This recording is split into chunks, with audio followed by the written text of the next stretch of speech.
মার্কিন president Joe Biden ও ভারতের প্রধানমন্ত্রী নরেন্দ্র মোদী বিভিন্ন পরিস্থিতি নিয়ে ফোনালাপে কথা বলেছেন। দুই রাষ্ট্রপ্রধানের এই ফোনালাপে বাংলাদেশ প্রসঙ্গ নিয়ে আলোচনা হয়েছে বলে জানিয়েছেন ভারতের পররাষ্ট্র দফতর। বাংলাদেশে আইন শৃঙ্খলা পরিস্থিতির উন্নতি এবং সংখ্যালঘু বিশেষ করে হিন্দুদের সুরক্ষা ও নিরাপত্তা নিশ্চিত করার প্রয়োজনীয়তার ওপর জোর দেন তারা।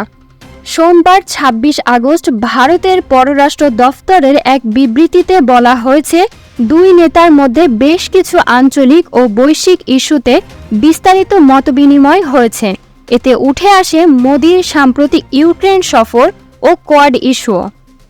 বিবৃতিতে আরও বলা হয়, ভারতীয় প্রধানমন্ত্রী ইন্দো মার্কিন কৌশলগত অংশীদারিত্বের জন্য যুক্তরাষ্ট্রের প্রেসিডেন্ট জো বাইডেনের গভীর প্রতিশ্রুতির জন্য তার প্রতি কৃতজ্ঞতা প্রকাশ করেন। মাহাজুবা তুলি, ডিএনএন।